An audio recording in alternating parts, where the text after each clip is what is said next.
look for Q&As and browse, but then I tend to do this way. Yeah, I think Yoon is somewhere. Oh, there she is. Yeah, our panelists, like one of them is like, I want to give her time to eat before. And your mic's on right now? Okay.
No, I think he'll just stand there, stand somewhere, because he has a...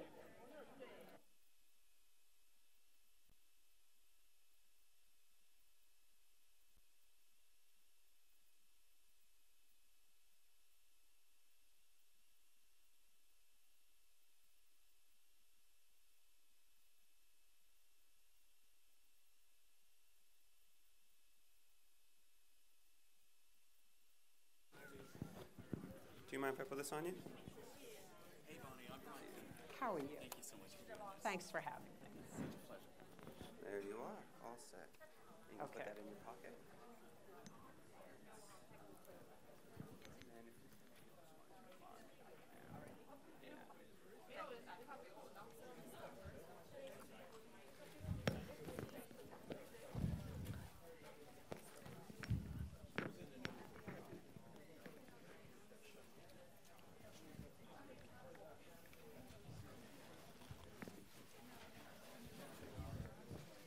All right.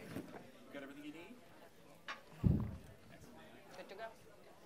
Well, ladies and gentlemen, welcome to the Stimson Center.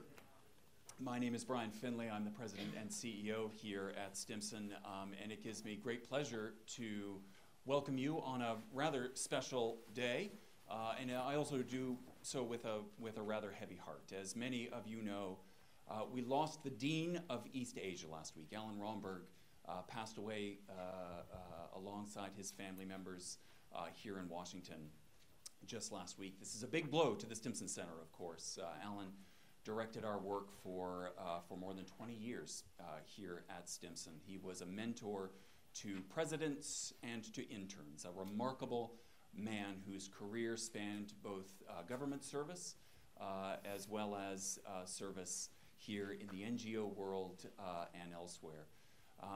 As I mentioned, Alan really dedicated his life to understanding conflict and preventing conflict. This was his life's mission, and I think for all of us who were touched by Alan, touched by his brilliance, touched by his humanity, these are dark hours for all of us.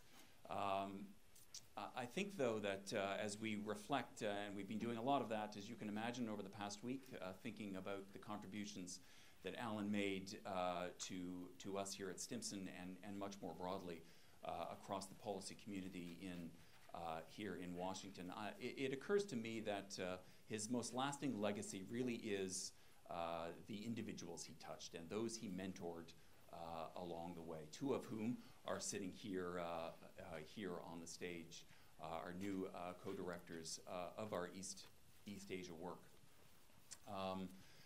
Alan was, for those of you who knew Alan well, not only was he brilliant, he was a deeply, he cared for, as I say, he cared for people, but he was also not overly sentimental, and he would not want us to be overly. It was about the work for Alan Romberg, and so it should be for all of us. And so with that, I will give the floor over to YUKI TATSUMI, one of Alan's great proteges here at Stimson.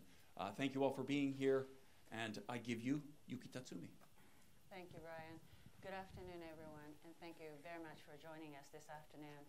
Today, I'm joined by my other co-director, Sun, who's sitting the far left, and Bonnie GLASER, a longtime friend, who's a senior advisor at CSIS, right in the middle. And we're going to have a conversation about the cross-strait relations under Trump administration over the next 90 minutes or so. Just let me first out say that just echoing Brian's sentiment, that we're very saddened by his passing.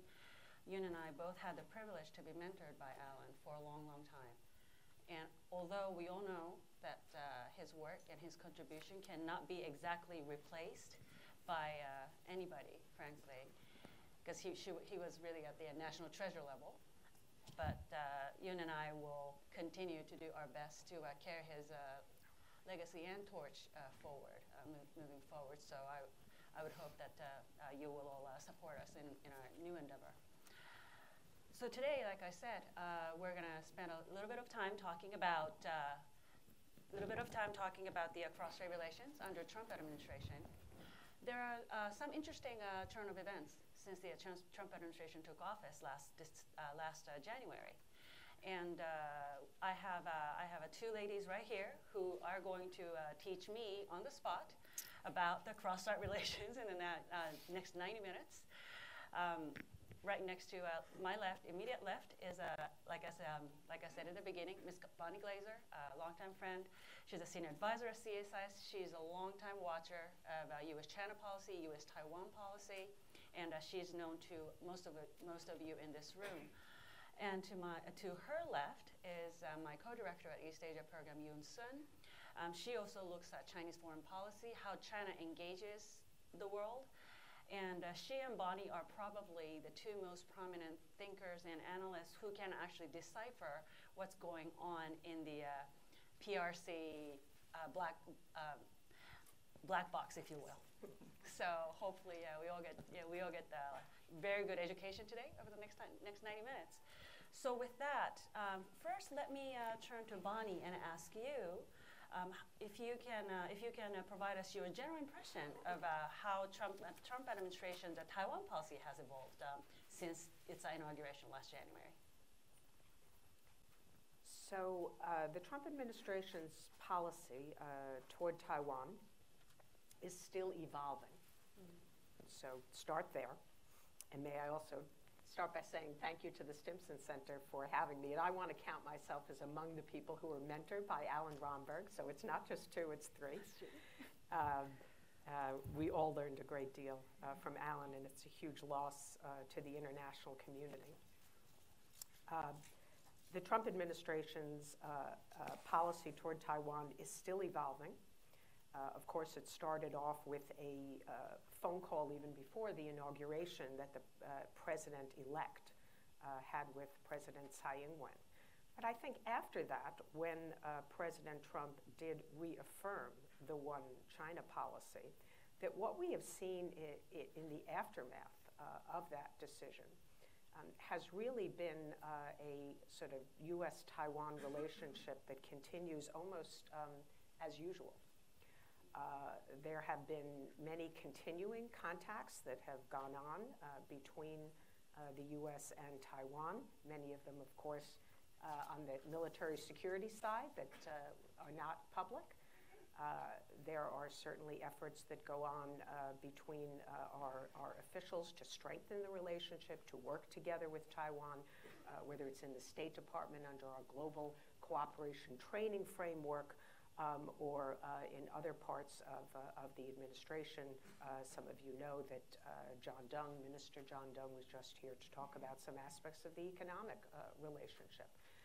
So the specific issue that I think we're going to talk about today is the Taiwan Travel Act, and whether or not this marks a fundamentally new direction in the relationship. And as Alan would want us to do, he would want us to seek truth from facts, and so I brought with me a copy of the Taiwan Travel Act. And for those of you who aren't schooled in the language of Congress, it says it is the sense of Congress that the U.S. government should encourage visits between officials from the United States and Taiwan at all levels. So if it's the sense of Congress, it is not binding. And then it is followed by that is a statement of policy, and it says it should be the policy of the United States to, and then there are 3 points, and one of them is to allow all officials at all levels of the U.S. government to travel to Taiwan and allow high-level officials of Taiwan to enter the United States. And if it says should, that means it's a recommendation. If it says shall, then it is binding on the president. So this is non-binding language. I would argue that the U.S. president has basically long had the authority to send anybody that he wants to Taiwan. And indeed, although we have seen recently 2 Deputy Assistant Secretaries of State travel to Taiwan, I can tell you that that is not setting a new precedent. There have been Deputy Assistant Secretaries who have traveled to Taiwan in the past. So the question, of course, is why this Travel Act was passed now, and whether it will in any way signal, or whether it signals a departure in the future. And I'll just make a couple of brief points. One is that I think that frustration and anger has been growing in the U.S. Congress, as well as in this administration, about China's treatment of Taiwan, stealing its diplomatic allies, depriving Taiwan of international participation, economic pressure on Taiwan. This has been building, certainly not new, but I think that there is growing frustration. And so when Congress passes an act like this, and it was, of course, passed unanimously, even though it's non-binding and in some ways symbolic, this is an important signal of the U.S. commitment to Taiwan, to its well-being, its prosperity, and its security overall. And in that regard, it is important. So I do think that we will see going forward some more signs of growing commitment on the part of the United States. And my guess is that it will not just be limited to exchanges. It might manifest itself in other areas. So if I had to guess, for example, I think rather than accumulating requests from Taiwan to purchase weapons from the United States, that we will see that these will be passed on a sort of ad hoc, case-by-case, not ad hoc, case-by-case, more normal basis as they come in, which is something that the George W. Bush administration tried to do, but in the end did not. So we may see some other things. That said, I don't think that the Trump administration is going to throw all caution to the wind and ignore what could be a very negative impact on China. So there is less consideration, I think, than in the past for Beijing's reaction, but that reaction, I think, won't be completely ignored. It may not be the top priority. It may not prevent this administration from doing things that it thinks should be done with Taiwan, but I would argue it will, in some ways, continue to be a factor.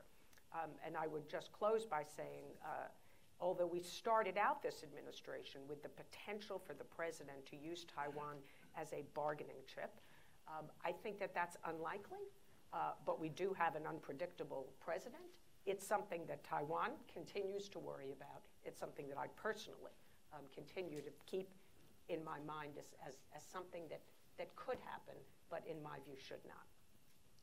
Great, thank you, Bonnie. You really laid out what has been happening in a very broad context of nature of the Trump administration, nature of the unpredictability of this administration, and how that could impact. So let me now turn to Yun. You've been watching Chinese reaction to all these different ebb and flows, obviously. So give me your thought. Sure. Thank you, Yuki, and thank you, Bonnie, so much for joining us here today. Oh, I don't think they're working either. Oh, then I will speak very... Is it? Yeah, the mics are not working. Then I will speak very loudly. I have been watching how mainland China responds to, for example, Taiwan Travel Act, and also how the Xi Jinping administration crafts his Taiwan policy. I think with the Taiwan Travel Act, a main question coming out of the mainland is that what is the real intention of this act? And for example, what is the real intention for President Trump to sign the act personally?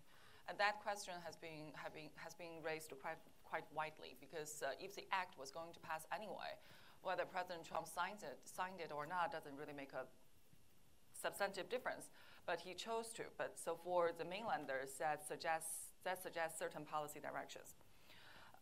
So for Beijing, the question, of course, like Bonnie mentioned, that Taiwan should not be a bargaining chip and it should not be a part of the negotiation tactic. But I think for people in mainland China, especially the government officials and the government analysts, they cannot help but feel that there is a linkage here. When they look at how for example, the timetable or the timeline evolved, last year they believed that Trump's priority on China was two issues, North Korea and trade. And last year they also believed that Trump's priority on China was to extracting China's cooperation on the issue of North Korea. So the pressure on trade issue was relatively low last year. So when they observe how the inter-Korea relations improved this year, how President Trump accepted the invitation by Kim Jong-un to have a bilateral summit with Kim Jong-un himself, and several days later, the Taiwan Travel Act was signed by President Trump himself. And I think it is very natural for the Chinese to make the linkage that now it seems that North Korea issue has been less of an issue for the United States. And if U.S. really wants to push mainland China on the issue of trade, then Taiwan is seen as a part of that negotiation tactic. Then if we look at the reaction from mainland China, first of all, when the Taiwan Travel Act was signed, China was still in the two sessions, and the National People's Congress and the CPPCC session. And I think during that time frame, President Xi Jinping, his priority was to make sure that the removal of the term limit on the presidency would go smoothly, and his power consolidation, the consolidation of his authority inside the party would also go smoothly. So the immediate reaction from mainland China was not particularly strong in my perception. So Xi Jinping made a reference in his closing remarks at the two sessions, and he made 3 points about the attempt to separate China, which, if we look at the content, is not as substantially different from the 6个任何 six anything, anyone, any organization. I think the tone is not significantly different. So that's a political posture. We also know that the Taiwan Affairs Office is having a new director who had been there since 2017. So whether he is going to propose any or spearhead any new initiatives, we will see. But what we do see in the past, basically since the beginning of March, is that we know that Liaoning, the aircraft carrier, sailed through the Taiwan Strait, and the PLA Air Force also flew through Bashi Strait a couple of times. They were also put under warning by the Taiwan Air Force. So I think on the military side, there is the indication that mainland is trying to increase its military pressure to coincide with a political statement made by the Chinese leader. On the economic side, China is still pushing for the 31 measures. However, that is being received or reacted to by the Taiwan government. What we see, one interesting development is that now there is this increasingly loud claim or calling in China for sanctions, specific sanctions, what they call the precision sanctions. So the argument is that in the past, the Chinese public or the Chinese society or the Chinese government were able to use basically boycotting pro-independence, either movie stars or actors in Taiwan or the businessmen who are pro-DPP to shape their preference. And now, for example, Global Times has been calling that we need to have this precision strike, this precision sanction targeting Taiwanese officials such as Lai Ching-te. So whether that is going to happen, we will see. And last but not least, there is also this foreign policy aspect of it. Mainland China is in negotiation with Vatican about both religious affairs and political relations. Whether that is going to indicate any significant diplomatic overture in the near future, we will see. But that possibility has become larger and larger now looking at it. And if mainland China is indeed able to change the policy of Vatican, how that is going to affect countries, for example, in Latin America and in Central America, I think that will be at least a diplomatic challenge for Taiwan. I'll stop there. Thank you. Thank you to both.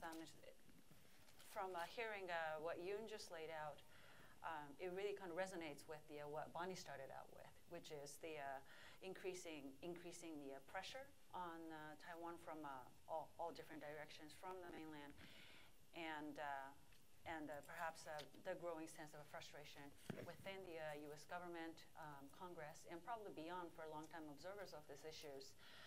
It's not difficult to imagine how that could build up and leading into an important messaging aspect of it coming out of the United States.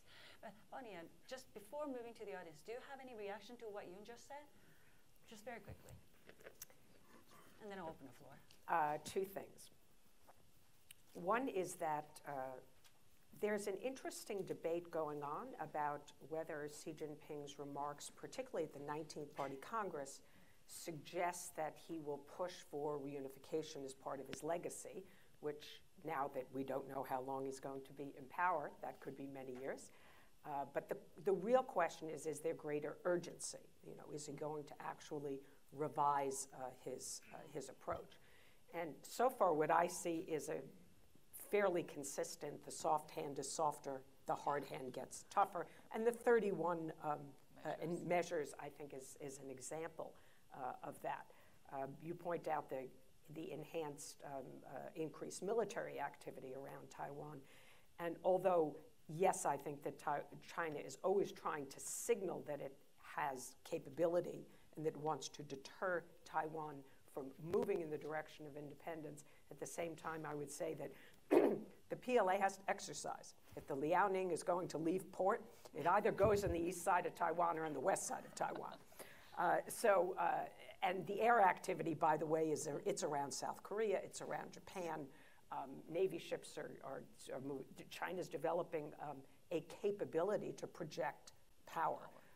And so some of this is actually planned exercises, although it's really quite convenient to send a message as well.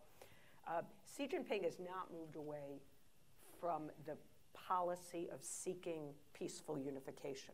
And I think that's important to underscore as well. If Beijing assesses that the trend is no longer in its favor, the time is not on Beijing's side, that could change. And if that does, we should all be worried. But I don't see any urgency, or I don't see that it is on Xi Jinping's near-term agenda to achieve reunification. If you have a different view, I'd be interested in that. And then one more short comment is that I had a group of Chinese scholars visit me last week and asked me whether the Trump administration might be willing to give up Taiwan in order for China to help out more with North Korea. So at least in the minds of some scholars, you know, it's, I'm not by any means saying that anybody in a position of authority holds this view. But there has always been, I think, an effort on the part of individual experts to try to link these issues, that somehow China's cooperation on an issue in which the United States cares about might help them get some traction on U.S. policy towards Taiwan. That said, I think the prospects of that are near zero, if not zero, but it's interesting to note nonetheless. It is interesting. So I guess very quickly, Yun, give me your quick reaction on this sense of urgency debate on the part of the Xi Jinping in terms of reunification. I totally agree with Bonnie. We don't see much messaging or indication, despite Xi Jinping's rhetoric, that mainland is actually is getting close to take military coercion or use of force to impose unification. But I also, at the same time, I think the frustration in China about their inability to influence or to shape the public opinion or shape the policy of the DPP government in Taiwan is also growing. So from time to time, you do hear the Chinese, either the retired PLA generals or semi-government outlet like Global Times would come out and say that we need to take decisive measures. But I don't think that represents the central government's policy. At the same time, on the other side, I would say the central government does allow them to come up with this type of rhetoric. And I think that's also a piece of the tactic to demonstrate to the outside world that there are different opinions in China about what China needs to do. And the mainland government is indeed under some domestic pressure to take decisive moves if the situation comes to that. But I agree with Bonnie absolutely that I don't think there's an urgency to plan a unification by force in the near future. Great. I can keep asking them questions forever, but I don't think it's fair at all. So I'm going to open up the floor to you all for questions and comments. There are microphones, so if you could please, Maybe that'll please, it should be on. But if you could, but just in case it's not on, if you can try to project a little bit and state who you are so that we know who we're talking to, and state your. And there's always Alan's always another rule was that your comment should not be longer than the question that you're intending to ask. So I'd like to impose that rule as well. I like that. So with that, yes, sir, gentleman over here.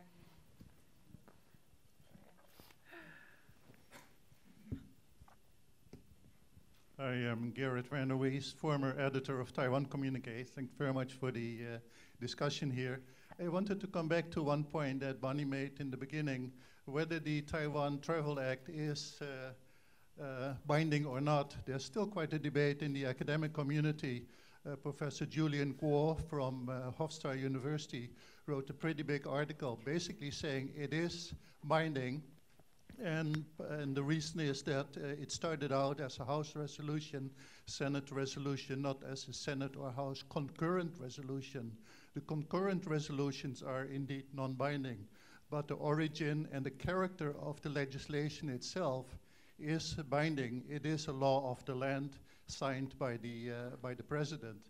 There is, of course, as you say, it is the sense of Congress, little clause in the middle, but then that is followed by three major clauses that are pretty binding. So I think the evidence, at least from the article that Julian Kuo wrote, is that it's rather binding. So I get to make a comment here. Absolutely. So whether or not it's binding, and I have the text here, I would say that the president has already had this authority. So for example, again, it says should not shall. It says it should be the policy of the United States to allow officials at all levels of the U.S. government, including cabinet-level national security officials, general officers, and other executive branch officials to travel to Taiwan to meet their Taiwan counterparts. All of those have been done in the past. All three of those categories of people have in the past, under prior administrations, visited Taiwan. Also, it says allow high-level officials of Taiwan to enter the United States. Notice it doesn't say we visit Washington, D.C. And we have had high-level officials, including the president of Taiwan, enter the United States on many, many occasions. And then it says encourage TECRO to conduct business in the United States, including activities which involve participation by members of Congress, officials of federal, state, or local governments of the U.S., or any high-level official of Taiwan. That doesn't strike me as anything unprecedented either. So if you actually parse the words, as Alan would want us to, there's nothing new in this legislation. It does, even if, which I don't think it's legally binding, but even if you argued that this paragraph was, all of this has been done before, not new. So, Professor Brown, and then I'll come to you. Dave Brown from SAIS. My question, I think, is for Yun, but we've all known that Taiwan's been subject to a variety of PRC pressures now for going all the way back to the inauguration of Tsai Ing-wen. My question is, how do people in the PRC evaluate the utility of these pressures? Because if you look at Tsai's policies, basic policies, they haven't changed. If you look at opinion within the DPP, it is not building up in some way to press her either to change policy one way or another in a way that she can't manage domestically. It doesn't seem to have helped the KMT in building support. So how do people in the PRC assess the utility? My sense is they're not very beneficial to Beijing's long-term interests. Are they doing it just because they can't imagine any other thing to do with the DPP government, regardless of its being ineffective? Or is there some real serious thought going on about whether to have steel future allies, whether to be as tough internationally, how much military pressure to put on, and so forth? Inertia of no new ideas. Do you want to immediately respond? Sure, and I would love to hear Bonnie's wisdom on this as well. He asked for yours. Okay, I'll try first. I think PRC's priority is very different under a DPP government and under a KMT government. So under a DPP government, I would say the mainland's perspective or the priority is damage control to prevent things from getting worse. But under KMT government, I think Beijing's aspiration actually is a little bit more positive, that they try to, through different measures within different venues, to make things better. Well, I have to say that even under the KMT government, Beijing's policy has not been successful in terms of changing the public opinion inside Taiwan. But I think the assessment is that at least on the Beijing to Taipei level, there seems to be more positive developments under the KMT. But with DPP, I think the priority is absolutely damage control. Don't make things, prevent things from getting worse. I agree with you. I don't think much of these policies have been very effective, but it depends on the criteria of how to assess that effectiveness. I think at the minimum, I think the mainland has been relatively effective in projecting a threat or projecting the dire consequences of certain moves by DPP. And we haven't seen, well, we know that Beijing wants to impose 92 consensus. It has not been successful either. And last but not least, the point I want to make is that what are the options for Beijing anyway? Unless they change their primary ultimate goal and their believed approach to achieve that goal on the top level, I don't think there's much more alternative that Beijing could actually seek. So that may happen down the road in the future, but so far, we haven't seen such indications yet. Bonnie, do you have anything to add? I would just add it's interesting to watch as Beijing tries to come up with new tactics. The strategy to me pretty much seems the same. I mean, it is to try to change opinions inside Taiwan. They haven't even abandoned the language of win over the hearts and minds. And so at times you see there's been a strategy of appealing to certain parts of Taiwan where there is a DPP, a KMT mayor, for example, and isolating those that have DPP mayors. So you'd see certain economic incentives. Now these 31 initiatives seem to me to be really like, I think there's 19 of them that are education related, so really reaching out to the youth. And so they're trying to come up with new ways of shaping the conversation in Taiwan and inviting people to come and work on the mainland, get experience there. And I think from my perspective where I sit, this is good news because it shows that Beijing has not given up again on this hope of achieving reunification peacefully. They're looking for new ways of doing it, and we will see whether or not at the end of the day this kind of economic integration and people-to-people ties will promote the political integration that Beijing wants. That's ultimately what the goal is, but I think it's a good thing if they're trying new tactics and they haven't given up on that goal of peaceful reunification. That's ultimately my bottom line, is I hope they don't abandon that hope. Let me go to this side of the room again. Russell. Microphone? Oh. Thank you. Russell Shell with the Global Taiwan Institute, and thank you for the presentations. My question is for Yun. In your comments, you mentioned in your reading of Chinese reactions to the Taiwan Travel Act, you mentioned something about the use of precision sanctions. Have you, in your in your analysis of other the scope of reactions, have there been any discussions of other types of measures that Beijing may utilize to respond to what what it sees perhaps as an upgrade of U.S.-Taiwan relations? Well, I think the precision sanctions is a proposal that we see most coming out of the Chinese mainland media and what the analysts talk about. I haven't seen other things specifically targeted at for example, a certain level of exchanges between U.S. and Taiwan.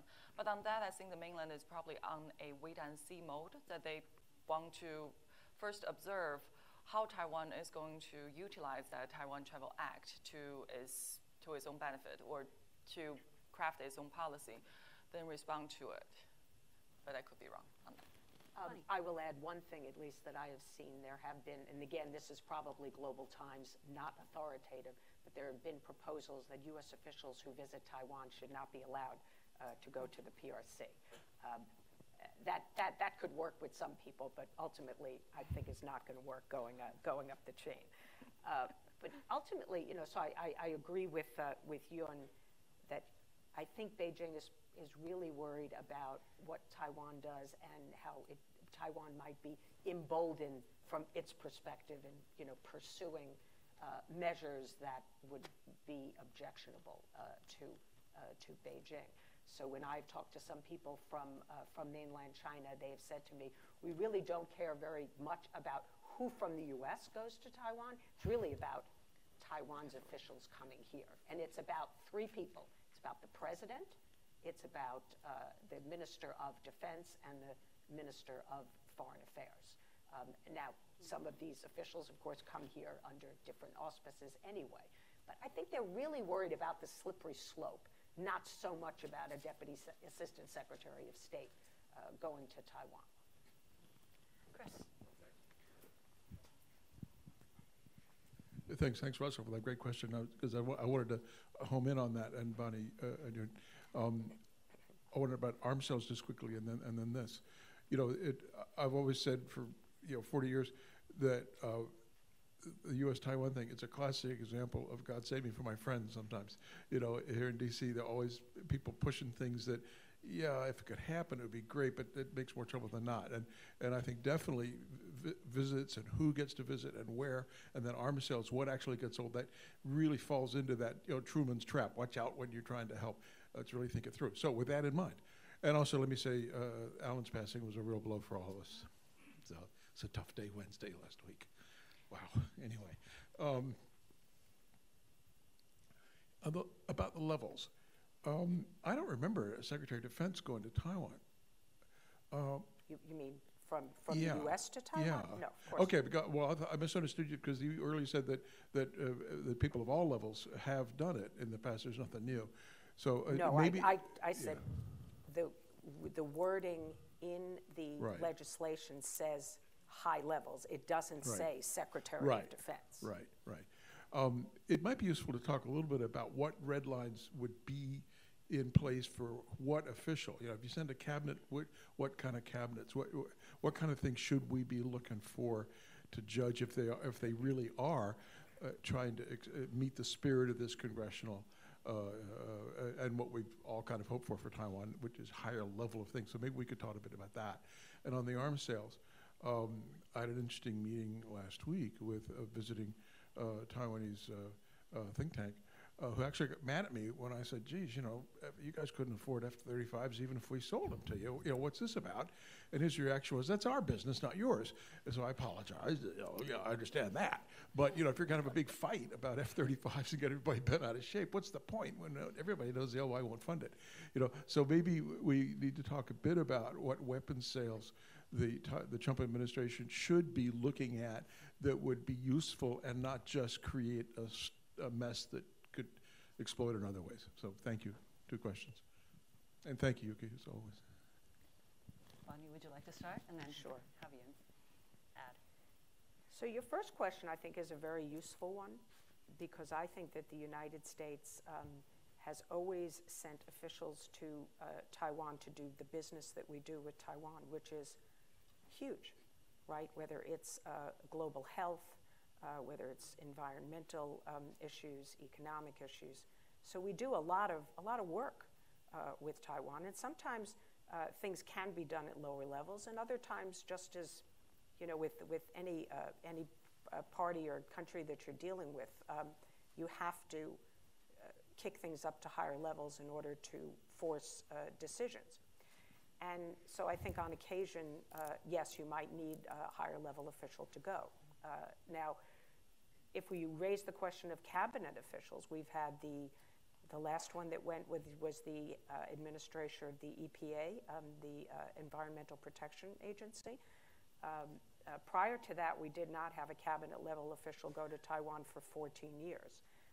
And much of that was due, although not all of it, but was due to problems during the Chen Shui-bian era.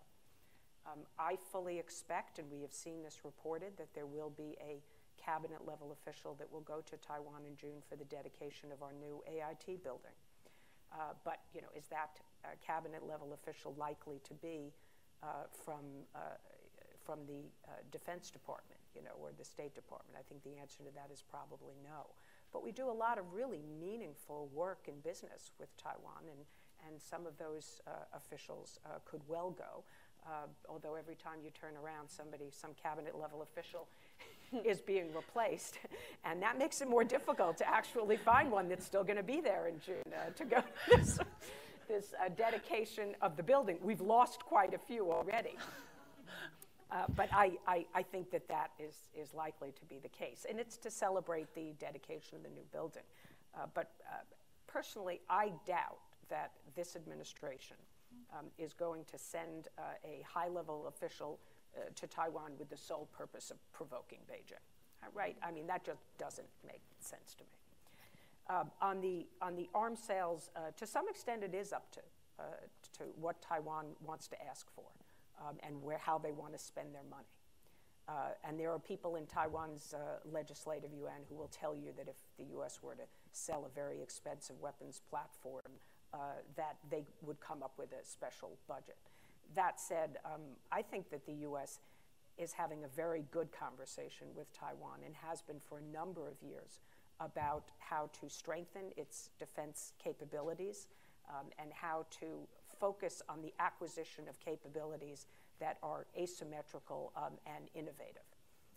And my understanding is that there's been a lot of progress in that conversation. And so I think we talk with Taiwan about their strategy, what capabilities they might acquire. But ultimately, yes, it's up to Taiwan to decide what kind of letter of request they want to give the United States. And it is true, I mean, certainly from my perspective, that given the threat that Taiwan faces and how much that threat has grown and will continue to grow, they need to spend more in defense. Yun, do you have anything to add? I think on the first question of red line, I would think that without China making certain concessions or certain gestures, I don't see the incentive for U.S. to give up that policy flexibility. China has been very successful in terms of maintaining its own strategic ambiguity coming to issues like South China Sea. Then, although they might demand U.S. to clarify what U.S. means by all levels of officials, but I don't think U.S. is obligated to give China one. And also from this current administration, I think there is a factor of unpredictability here. Like a year ago, we wouldn't imagine that for real that the U.S. president would be meeting with North Korean leader, but now it seems like that's going to happen. So maintain the flexibility.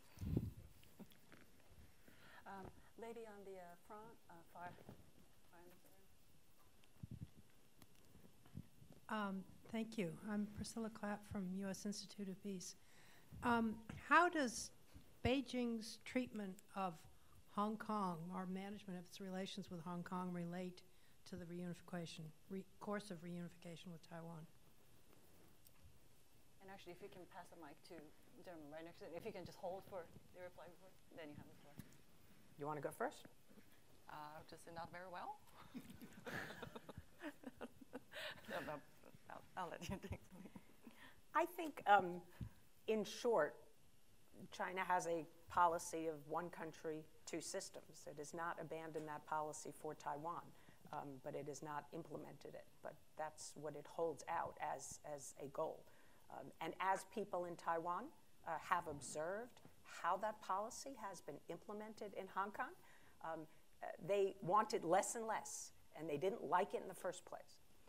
So I think if you look at any poll that has been done in Taiwan, people will say that they don't want what has been given to Hong Kong, and they don't want one country, two systems. Secondly, I would add that since the beginning of the Sunflower Movement in Taiwan and, of course, the Umbrella Movement in Hong Kong, there's been a lot of interesting interaction between activists on both sides from those movements. It continues. There was a report over the weekend of I think it was Benny Tai, if I'm not mistaken, from Hong Kong, who was speaking to a group from Taiwan and was criticized by the Hong Kong government for doing it. But nevertheless, there is this natural desire on the part of these activists to share information, strategies, to learn from each other about how to protest, for example. So it's very, very interesting sort of phenomenon, and something that I'm sure Beijing does not like very much. Marvin Ott, Wilson Center, and Johns Hopkins. Excellent panel, no surprise. Question with regard to PRC pressure on Taiwan. If I were a Chinese strategist and wanted to ramp up pressure to a new level, I would start to publicize military planning regarding Taiwan, and I would have senior PLA people making it clear that Chinese military plans were advancing and were serious. Are we seeing any signs of that? Which one of you? Maybe I'll have you start, because you're the one who mentioned Seeing global some of the some of the movements in a similar direction, but more on the operational or on the tactical level. Like PLA moving these troops, were moving these missiles into, for example, the Fujian province. But I haven't seen a major effort on the PLA side to publish their military planning. And my speculation is they are concerned it will be perceived as a sign of major provocation or trying to change the status quo by the PRC side, which will invite retaliation or retaliatory moves by the United States and Taiwan jointly. That's my speculation. Connie, do you have anything to add on that? I'm trying to remember exactly when the exercise took place in China that used a mock-up of the Taiwan presidential office, right? If the Chinese didn't want that on the internet, it wouldn't have been there. So there is certainly publication strategically to signal what China is planning. There's also, of course, military exercises that we observe. And when you have H-6K bombers and fighter jets flying near Taiwan, that's not just a signal to Taiwan. It is a signal to the United States and probably also to Japan about the risks of intervening on behalf of Taiwan. So China is fairly good at strategic communications from my perspective. You have Bud? Two-finger Bud Cole, Center for Naval Analysis. Just yesterday, Global Times had a piece by a retired Nanjing MR commander who said, I think the title was, How to Defeat Taiwan in 3 Days. But what we have not seen is a repeat of the mirror image exercises that we saw about 12 years ago or 15 years ago, where the PLA was deliberately mirror imaging an assault on Taiwan. We've seen nothing like that recently. Lady up front. Thank you, Bud. Thank you, Bud. As always. Thank you for the excellent panels. I really appreciate it. And I'm currently a public policy student at George Mason University. And my question is, we are pretty much like dark on the policies or attitudes that the current administration would take toward China and Taiwan, or the cross-strait relationship. So, what do you think the current administration would like pretty much follow the paths that previous administrations would take, or will there be any changes to the policies toward cross-strait relationship? And my second question is, do you think, and what kind of a role the U.S. is going to play in this process of unification? And is that pretty much positive, or any influence that would be made on the U.S. and China relationship? Thank you. Being mindful that, going back to your point, that it's still evolving. If you have. So in regards to your second question, which if I understood it correctly is whether or not the United States is likely to take a position on unification, I think the United States has been very careful to not do so. There have been junctures where the Chinese have urged the United States to at least say that it does not oppose unification. And even that, the United States has not been willing to say. That doesn't mean that the U.S. opposes it. It's just that we don't want to come out as a government and say whether we support it or oppose it. It's for the people to decide. And initially, the United States said it was the people of Taiwan to decide, and later on said it was for the people on both sides of the strait to decide. And in an answer to your first question, I tend to think that U.S. policy will continue to be aimed at preserving stability in the cross-strait relationship, promoting dialogue, and encouraging both sides to exercise self-restraint, creativity, and flexibility, and to not resort to provocations to try to solve their differences peacefully. Any conflict of any kind between Taiwan and mainland China, in my view, is likely to involve the United States. So this is not something that we see as in our interest to get out of hand. That said, I don't rule out that a policy could be taken, particularly if it's by an unpredictable president, or maybe not policy, maybe just a tweet, that has the opposite effect. And so there can be unintended consequences if a decision or even a statement is made that is made without paying heed to its potential impact on the cross-strait relationship. So that's what I worry about. But I certainly think that various officials in this administration are operating with the intention of preserving stability in the strait and avoiding a crisis. But related to that, I have a question for Yuki, because Yuki, you've been working on Yuki into this. Okay then. Working on Japan, U.S.-Japan Security Alliance, and also the issue of Quad. I know that you have recently traveled to Australia and also in the region to look into the implication of Quad and what does it mean for U.S. and its allies. So coming to the issue of Taiwan, do you see that any implication or ramification of Quad or Japan's current policy influencing their relations with Taiwan? So this is what I mean when I say we're co-directors. We're really co-directors.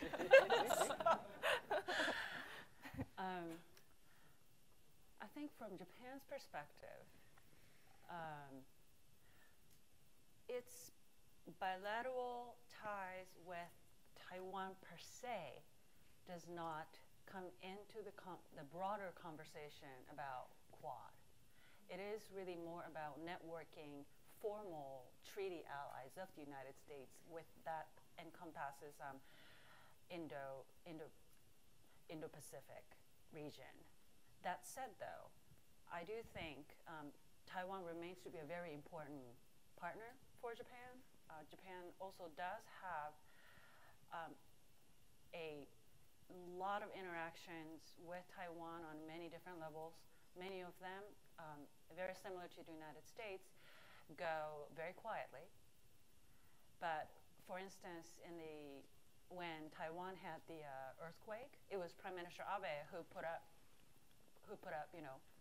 cheer up Taiwan into his own Facebook page, and that was quite unprecedented. There is this natural affinity amongst Japanese people, not only because we got one of the best baseball player in Japanese baseball history from Taiwan. That's certainly a part of That's it. what really matters. But there. So if you can figure that out who that was, they get the brownie points in the audience. All right. We all, I mean, if you're growing up in Japan, you know who that is. So for the audience, for the brownie points. I do think though that there is an inclination for Japan as it looks at how it responds to different types of regional contingencies.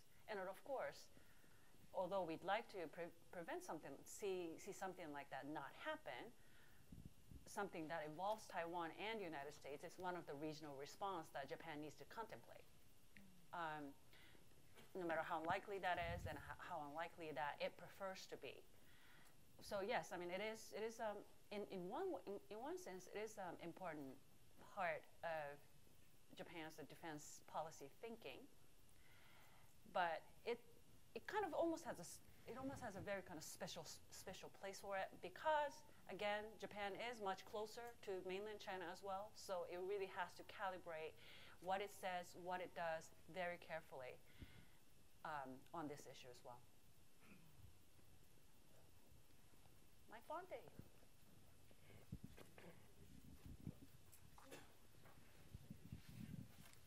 Thanks very much for a fine panel. I'm Mike Fonte. I'm the director of the DPP's office here. I'd like to say on behalf of President Tsai Ing-wen, Minister of Foreign Affairs Joseph Wu, and the whole DPP family, we want to offer condolences to Alan's wife and to the whole Stimson family. Alan was a great friend of Taiwan, but an honest friend. He never pulled punches on anything. We had our own little battles now and again, but he was really deeply respected and will be missed greatly. On the question-comment side, I think it's interesting to look at the polls numbers in Taiwan, because I think a lot of people look at President Tsai's numbers, which are relatively low, and think, well, she must be weak in terms of her future. First thing, first things first, there are multiple sectors in Taiwan who don't like different aspects of her policies. For example, gay marriage. There are people who are pushing very hard on that issue and don't like the fact that she isn't pushing hard enough. And then there is the Presbyterian Church, which has been a long-time supporter of democracy and human rights and don't agree with gay marriage. So if you pick up the phone and call somebody who's on either side of that, you might get a negative response about President Tsai. So I think her numbers reflect that. Same thing for the question of pensions. Pensions need to be reformed desperately in Taiwan, or else the system's going to go bankrupt. But that involves veterans, soldiers, it involves teachers, and it involves civil servants. So you can imagine, again, your phone calls would get a lot of... So I guess what I'm saying, and I'd like to hear if you have any comments on this, Cross-Strait issues do not come up high in terms of her poll numbers, affecting her poll numbers one way or the other. I think that they are not a major issue at this point anyhow.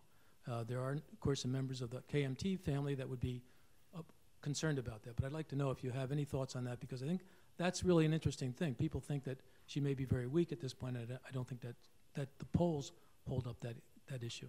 Thanks. Any reaction from either of you? I mean, I certainly have no expertise on this, so.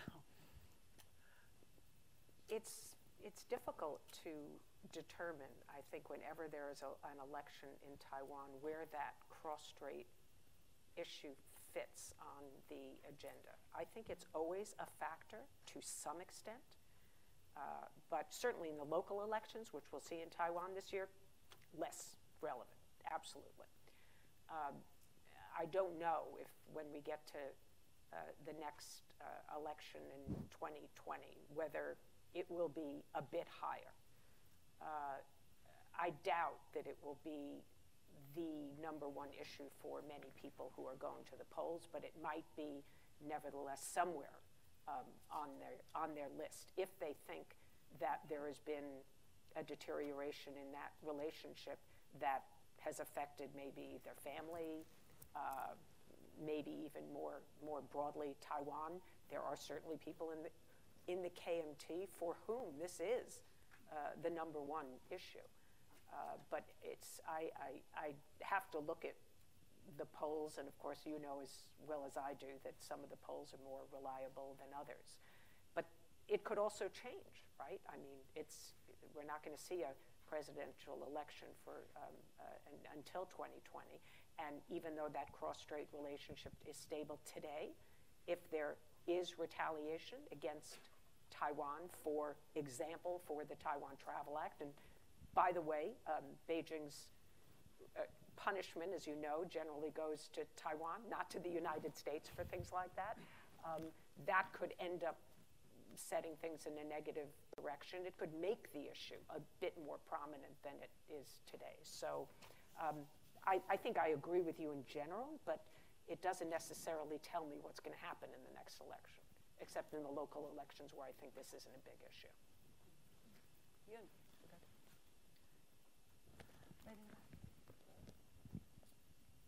Hi, I'm Jody Sokol from TCOM, so I'm from industry. I'm here to learn from you guys. Thank you. I'm a little confused because I've been to Taiwan, I've been to China, and Taiwan seems to have been prosperous, and it's like a modern China. And I don't see anyone in Taiwan wanting to reunify with China at this time. I mean, no one I met with was even considering that. And you keep talking about China wanting it and the talk about doing it and staying away. Am I wrong to say that Taiwan doesn't want this and would fight tooth and nail to make sure it doesn't happen, and how the U.S. would fit in there? Unpacking that question is really interesting because one is the attitudes of the people in Taiwan. Another issue is the policy, and then a third issue is their determination to fight. It's that last one that is particularly interesting to me. And people debate this all the time. You know, will the people of Taiwan actually fight if they are invaded? And when I tell people who are in Taiwan's military that is sometimes doubted here in the United States, they get very angry with me. So I have to tell you, they consider that they have dedicated their lives to the military and that they are that they will defend their country. That said, I mean, you have a lot of issues in Taiwan regarding difficulties in recruitment as they try to build a voluntary force. The salary levels aren't high enough, for example. They're not giving enough in terms of family pensions and health coverage. There's a lot of issues there. Right now, people who, they have had mandatory service in Taiwan, and I think they're, Bud's going to know this better, about 3 months now they have to serve. 4 months, I was close. So we've gone from 2 years to 1 year to like 9 months to 4 months. This is obviously not going to create an effective military. At the end of the day, if they had a reserve, a voluntary force and an effective reserve force, they could get there. But still, in my mind, I hear people doubt whether there is sufficient willingness to fight. So that's, I mean, that is one question. Polls will certainly show that people in Taiwan, they're asked, and this is a poll that's been conducted for how many years, Mike? Attitudes towards reunification, 20. And the percentage of people who say they want reunification either now or sometime in the future is really quite low. I mean, it usually hovers around a total of 10%. And now may even be less than that. So you're certainly correct. And as people in Taiwan look at what's taking place on the mainland, crackdown on not only access to the internet, but education in some ways is being affected in universities, the way that people teach and what they can teach, attitudes towards protesters, like feminists being arrested, not to mention Xi Jinping's now being able to stay on as leader for life, potentially. This is not appealing, I'm sure, to people who live in and are the younger generation, especially in Taiwan. So I think that there's probably not going to be support in the near future for reunification. That said, the people want to have a good relationship with mainland China. They want to trade. They want to go work there. They want to make money. As a vast majority of people just want to have a good relationship. They just don't think it's their country. Anything to add? I would just say you pointed out the core of the problem. The problem here, I think Taiwan certainly does not want unification with mainland, but if the cost of rejecting that unification or the cost of declaring independence is to have a war with mainland, and that significantly changes their calculation. That's it.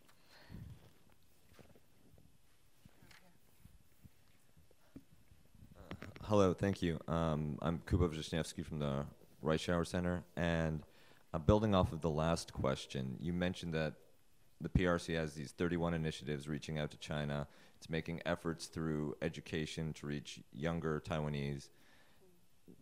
Is there any hope of a hearts and minds strategy moving the needle on the 10% support for unification?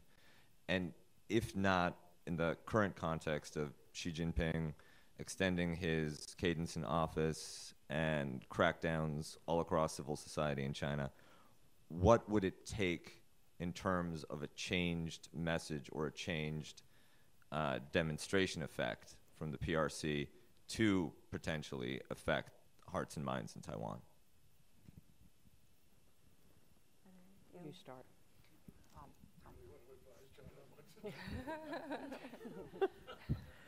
Go ahead, Ian. I think this is not a policy that we see, a problem that we see unique with Taiwan. I think the Chinese government has tried to use a provision of public good in many countries to solicit or to consolidate that favorable feeling from both recipient governments and the recipient society and the people to develop affinity towards Beijing. And I think the result is at best mixed, because I think the people who benefit most from those deals or from those Chinese financing, they are more likely to be on the government side. For people who are selected, for example, to go to China to study, to receive Chinese government scholarships, or to receive Chinese government contracts, I think those are also people who are not necessarily representing the grassroots people in the recipient government. So I think a question that for the Chinese foreign policy community has been asking is that you can make the recipient country rich, you can make them fear you, but it's very difficult to make them like you. And that is a question I think the Chinese are trying to figure out. But then again, what are the options or the alternatives that Beijing really have? I think the options are pretty limited, especially coming to the issue of Taiwan. And you could also argue that China also has offered such education opportunities to students, for example, from Hong Kong. But we don't necessarily see the public opinion, even among the younger generation, Hong Kong students, improving very much about mainland. So if that serves as any indicator, not necessarily good news. I would just add that there are lots of smart experts in mainland China who say, essentially, if we all do our own work well, that Taiwan will want to be part of mainland China. Now, they have to test that, but there's a long way to go for the government in China to create an environment that the people of Taiwan are going to in any way want to be part of. And I think that's ultimately the problem, not necessarily how they treat Taiwan. It doesn't help that every once in a while they remind that in 2005 they passed an anti-secession law and that there are conditions under which they will use force against Taiwan. But at the end of the day, I think that's not the real problem.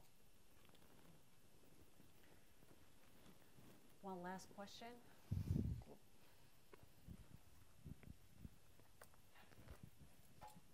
Thank you for your good job presentations. And I'm Colonel Shintaro Otsuka, international student of Marine Corps College now.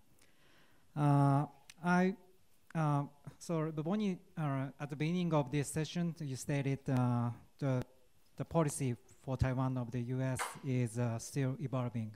So my question is that the future, the prospect for the U.S. and Taiwan military relationship. And so besides military sales and human exchange and at some kind of college, so is there any expectation or to expand the cooperation, the military cooperation between the U.S. and Taiwan? So I think that the Taiwan Travel Act is the threshold of the expanded relationship of the U.S. and Taiwan. But so military relationship is still now limited. So my question is that is there any possibility to expand security cooperation between the U.S. and Taiwan, including the tangible military exercise or joint exercise in the U.S. and Taiwan? It's a good question. And I think that people at the Defense Department, when they think about how to answer that question, will try to identify the potential costs and benefits of any particular thing that we do with Taiwan. So it has been included, for example, in the National Defense Authorization Act, again, sense of Congress language, that U.S. Navy ships should make port calls to Taiwan. And the vast majority of people that I talk to think that the risks are to Taiwan, not just to us, but to Taiwan, outweigh the benefits.